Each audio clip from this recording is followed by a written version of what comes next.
প্ৰজ্ঞা study Assam YouTube চেনেললৈ সকলোকে সম্ভাষণ জনাই আজি আপোনালোকৰ মাজলৈ আগবঢ়াবলৈ লৈছোঁ Assam direct recruitment 2024 grade 3 grade 4 Assam police আৰু টেট এক্সামৰ বাবে উপযোগী যুগুত কৰা 30টা মান এমচিকিউ প্ৰশ্নোত্তৰ লৈ আশা কৰোঁ ইয়াত আলোচনা কৰা প্ৰশ্নকেইটিয়ে আগন্তুক আপোনালোকৰ পৰীক্ষাত কিছু সহায়ক হ'ব গতিকে ভিডিঅ'টো আৰম্ভণিৰ পৰা শেষলৈকে চাই মোৰ এই চেনেল প্ৰজ্ঞা ষ্টাডি আছাম সাবস্ক্ৰাইব কৰি লাইক শেয়াৰ আৰু কমেন্ট কৰিবলৈ নেপাহৰিব আজিৰ প্ৰথম প্ৰশ্নটি হৈছে who is the current editor of the Assam Tribune English newspaper the Assam Tribune ইংৰাজী বাতৰি কাকতখনৰ বৰ্তমানৰ সম্পাদক গৰাকী কোন অপচনসমূহৰ ভিতৰত ইয়াৰ শুদ্ধ উত্তৰ হ'ব অপচন এ প্ৰফুল্ল গোবিন্দ বৰুৱা বন্ধুসকল দ্য আছাম ট্ৰিবিউন ইংৰাজী বাতৰি কাকতখনৰ বৰ্তমানৰ সম্পাদক গৰাকী হৈছে প্ৰফুল্ল Gobinda Barua Next question, who is the current editor of the দৈনিক অসম newspaper? দৈনিক অসম বাতৰি কাকতখনৰ বৰ্তমানৰ সম্পাদক গৰাকী কোন? অপচনসমূহৰ ভিতৰত ইয়াৰ শুদ্ধ উত্তৰ হ'ব অপচন এ প্ৰফুল্ল গোবিন্দ বৰুৱা বন্ধুসকল দৈনিক অসম বাতৰি কাকতখনৰ বৰ্তমানৰ সম্পাদক গৰাকী হৈছে প্ৰফুল্ল Gobinda Barua Next question, what is the name of the first Assamese film to win the presidential silver medal? ৰাষ্ট্ৰপতিৰ ৰূপৰ পদক লাভ কৰা প্ৰথম অসমীয়া চলচ্চিত্ৰখনৰ নাম কি অপচনসমূহৰ ভিতৰত ইয়াৰ শুদ্ধ উত্তৰ হ'ব অপচন বি ৰঙা পুলিচ বন্ধুসকল ৰাষ্ট্ৰপতিৰ ৰূপৰ পদক লাভ কৰা প্ৰথম অসমীয়া চলচ্চিত্ৰখনৰ নাম হৈছে ৰঙা police Next question, what is the name of the second Assamese film to win the presidential silver medal? ৰাষ্ট্ৰপতিৰ ৰূপৰ পদক লাভ কৰা দ্বিতীয়খন অসমীয়া চলচ্চিত্ৰৰ নাম কি অপচনসমূহৰ ভিতৰত ইয়াৰ শুদ্ধ উত্তৰ হ'ব অপচন সি পুবেৰুণ বন্ধুসকল ৰাষ্ট্ৰপতিৰ ৰূপৰ পদক লাভ কৰা দ্বিতীয়খন অসমীয়া চলচ্চিত্ৰখনৰ নাম হৈছে Puberun Next question, Dr. Jitendra Nath Goswami was the chief scientist of which mission? Dr. Jitendra Nath Goswami কোনটো মিছনৰ প্ৰধান বিজ্ঞানী আছিল অপচনসমূহৰ ভিতৰত ইয়াৰ শুদ্ধ উত্তৰ হ'ব অপচন এ চন্দ্ৰযান 1 বন্ধুসকল ডক্টৰ জিতেন্দ্ৰ নাথ গোস্বামী চন্দ্ৰযান 1 মিছনৰ প্ৰধান বিজ্ঞানী আছিল Next question, which is the first engineering college established in Assam?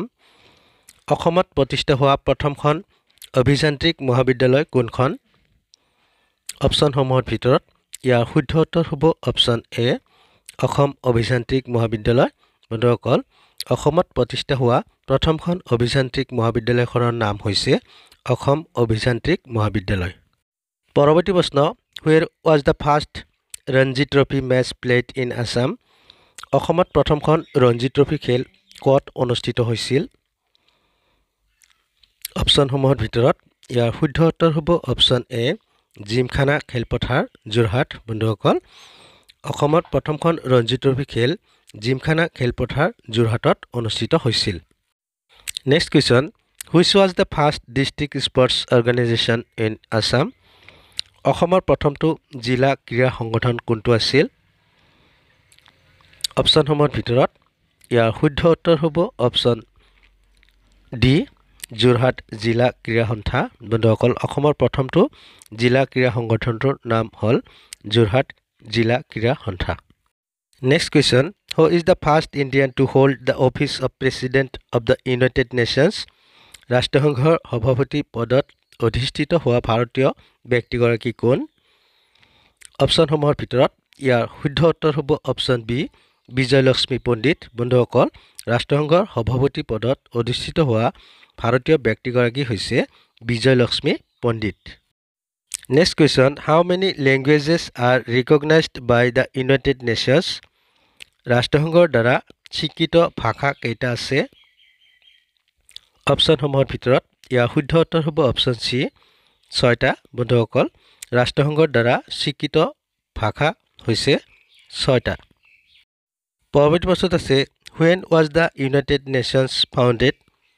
ৰাষ্ট্ৰসংঘ কেতিয়া প্ৰতিষ্ঠা কৰা হৈছিল অপচনসমূহৰ ভিতৰত ইয়াৰ শুদ্ধ উত্তৰ হ'ব অপচন বি 1945 অৰ্থাৎ 1945 চনত ৰাষ্ট্ৰসংঘ প্ৰতিষ্ঠা কৰা হৈছিল Next question, what is the current member of member states of United Nations?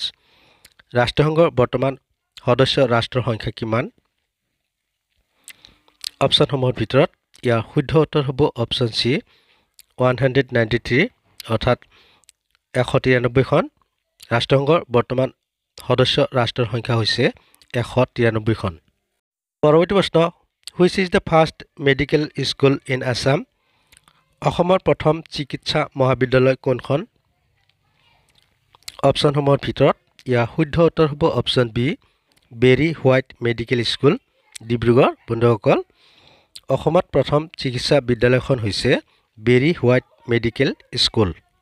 Next question, who was the first author of Assamese কথা কবিতা? অসমীয়া কথা কবিতাৰ প্ৰথম স্ৰষ্টা কোন? অপশ্যনসমূহৰ ভিতৰত ইয়াৰ শুদ্ধ উত্তৰ হ'ব অপশ্যন বি যতীন্দ্ৰনাথ দুৱৰা। বন্ধুসকল, অসমীয়া কথা কবিতাৰ প্ৰথম স্ৰষ্টা হৈছে Jatindranath Duara. Next question, when was the magazine Jonaki first published? Jonaki আলোচনীখন কেতিয়া প্ৰথম প্ৰকাশিত হৈছিল? অপশ্যনসমূহৰ ভিতৰত ইয়াৰ শুদ্ধ উত্তৰ হ'ব অপশ্যন বি 1889 অৰ্থাৎ 1889 চনত জোনাকী আলোচনীখন কলিকতাৰ পৰা প্ৰথম প্ৰকাশ পাইছিল। পৰৱৰ্তী প্ৰশ্ন, where are the plastics institutes located in Assam? অসমৰ ক'ত প্লাষ্টিক বিষয়ক শিক্ষানুষ্ঠান অৱস্থিত? অপশ্যনসমূহৰ ভিতৰত ইয়াৰ শুদ্ধ উত্তৰ হ'ব অপশ্যন চি চাংহাৰী। বন্ধুসকল, অসমত প্লাষ্টিক বিষয়ক শিক্ষানুষ্ঠানখন গুৱাহাটীৰ ওচৰৰ চাংহাৰীত আছে। Next question, when was the first session of Asom Natya সন্মিলন হেল্ড? অসম নাট্য সন্মিলনৰ প্ৰথম অধিৱেশন কেতিয়া অনুষ্ঠিত হৈছিল? অপশ্যনসমূহৰ ভিতৰত ইয়াৰ শুদ্ধ উত্তৰ হ'ব অপশ্যন চি 1959 অৰ্থাৎ 1959 চনত অসম নাট্য সন্মিলনৰ প্ৰথম অধিৱেশন অনুষ্ঠিত হৈছিল। Next question, what is the name of the mouthpiece of the Asom Natya Sanmilan? Assam নাট্য সন্মিলনৰ মুখপাত্ৰখনৰ নাম কি? অপশ্যনসমূহৰ ভিতৰত ইয়াৰ শুদ্ধ উত্তৰ হ'ব অপশ্যন বি ৰংগমঞ্চ। বন্ধুসকল, অসম নাট্য সন্মিলনৰ মুখপাত্ৰখনৰ নাম আছিল Rangamancha. Next question, who was the first president of Asom Natya Sanmilan? Assam নাট্য সন্মিলনৰ প্ৰথমগৰাকী সভাপতি কোন আছিল? অপশ্যনসমূহৰ ভিতৰত ইয়াৰ শুদ্ধ উত্তৰ হ'ব অপশ্যন ডি কলাগুৰু বিষ্ণুপ্ৰসাদ ৰাভা। বন্ধুসকল, অসম নাট্য সন্মিলনৰ প্ৰথমগৰাকী সভাপতি আছিল কলাগুৰু বিষ্ণুপ্ৰসাদ ৰাভা। পৰৱৰ্তী প্ৰশ্ন, Gandhi Mandap is located on which hill in Assam? Gandhi Mandap অসমৰ কোনখন পাহাৰত অৱস্থিত? অপশ্যনসমূহৰ ভিতৰত ইয়াৰ শুদ্ধ উত্তৰ হ'ব অপশ্যন এ শৰণীয়া পাহাৰ। বন্ধুসকল, গান্ধী মণ্ডপ অসমৰ শৰণীয়া পাহাৰত অৱস্থিত। Next question, what temperature is required to melt gold? সোণ গলিবৰ কাৰণে কিমান উষ্ণতাৰ প্ৰয়োজন?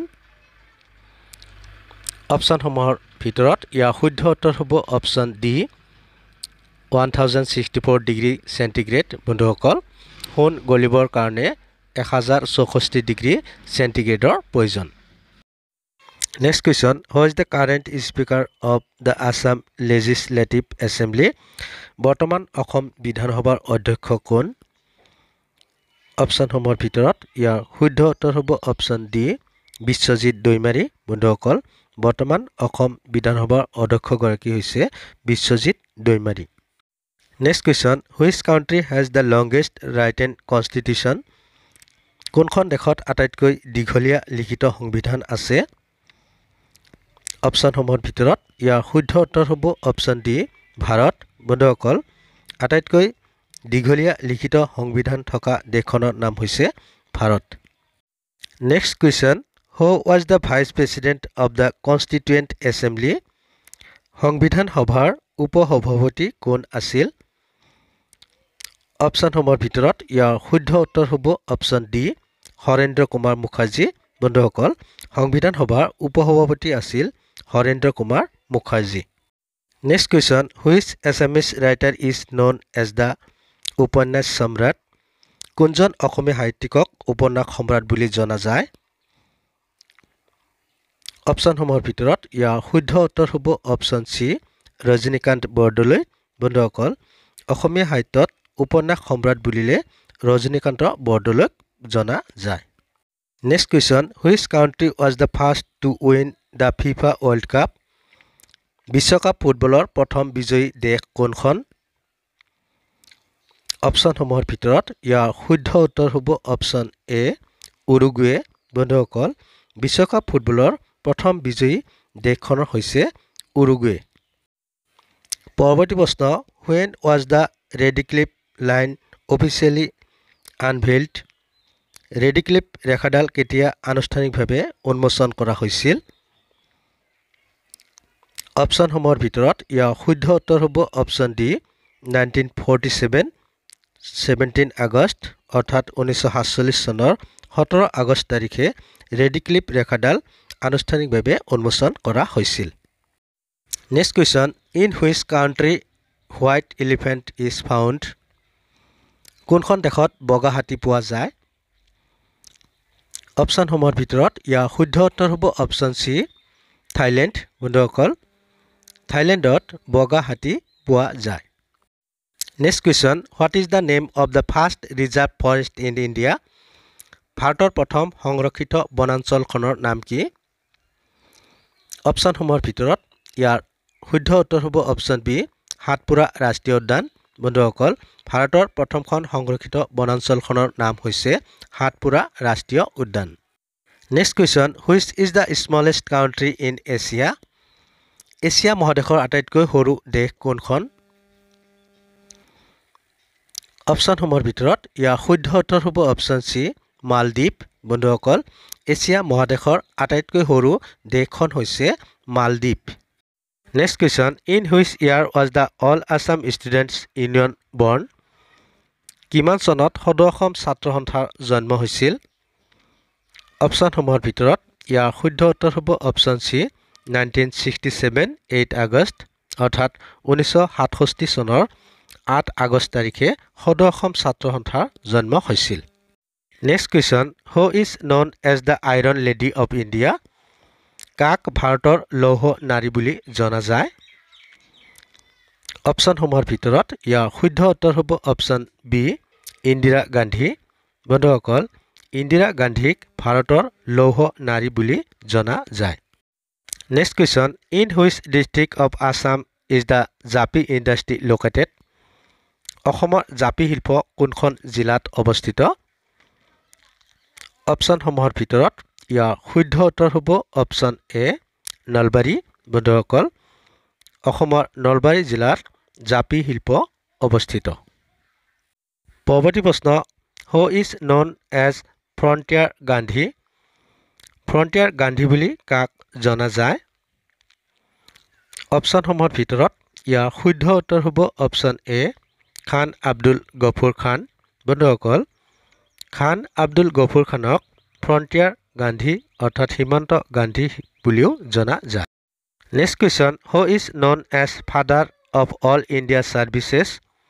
সৰ্বভাৰতীয় সেৱাৰ পিতৃ বুলি কাক জনা যায়? অপশ্যনসমূহৰ ভিতৰত ইয়াৰ শুদ্ধ উত্তৰ হ'ব অপশ্যন বি চৰ্দাৰ বল্লভভাই পেটেল। বন্ধুসকল সৰ্বভাৰতীয় সেৱাৰ পিতৃ বুলি চৰ্দাৰ বল্লভভাই পেটেলক জনা। বন্ধু বান্ধৱীসকল ভিডিঅ'টো চাই কেনে লাগিল লাইক কমেণ্ট যোগে জনাব। এনেধৰণৰ নতুন নতুন ভিডিঅ' পাই থাকিবলৈ এতিয়াই ইউটিউবলৈ গৈ ছাবস্ক্ৰাইব কৰক প্ৰজ্ঞা ষ্টাডি আছাম। পুনৰ এটি নতুন ভিডিঅ'ৰ সৈতে লগ পোৱাৰ প্ৰতিশ্ৰুতিৰে আজিলৈ ইমানতে সামৰণি মাৰিছোঁ। ধন্যবাদ।